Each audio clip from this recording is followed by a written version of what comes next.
musim ini. Kick off babak pertama sudah dimulai. Tampil di depan publik sendiri saat menghadapi Persiraja Banda Aceh, Sriwijaya FC tampil menekan. Mereka mampu merepotkan lini pertahanan tim tamu. Beberapa kali Nur Iskandar dan kolega menciptakan peluang. Hasilnya Sriwijaya FC unggul setelah Habibie Yusuf mencetak gol 3 menit jelang akhir babak pertama. Luar biasa. Bagaimana di menit ke-40 tuan rumah. Keunggulan 1-0 Sriwijaya FC bertahan hingga babak pertama berakhir. Di babak kedua, Sriwijaya FC tidak mengendorkan serangannya. Yuh Yunko dan rekan terus mengancam gawang Persiraja.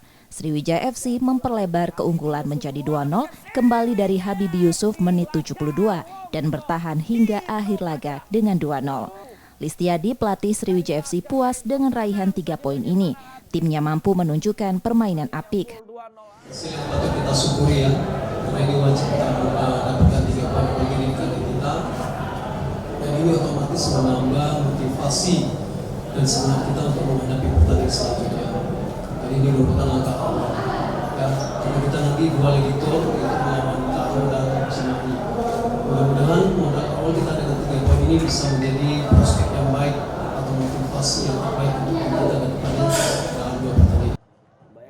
Meski kalah, Wasiatul Akmal pelatih Persiraja tetap memuji penampilan timnya.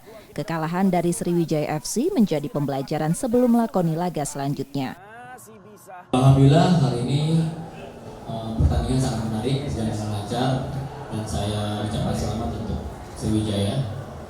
Dan kami sudah bermain maksimal. Apapun yang terjadi, ini baik buat pengalaman dan pembelajaran untuk kami. Dan insya Allah menjadi bahan evaluasi kami ke depannya. Kemenangan ini membuat posisi Sriwijaya FC naik 1 tingkat ke peringkat 4 klasemen sementara wilayah Barat dengan raihan 8 poin dari 5 kali pertandingan. Nur Muhammad, Kompas TV, Palembang, Sumatera Selatan. Unggul 2-0 dari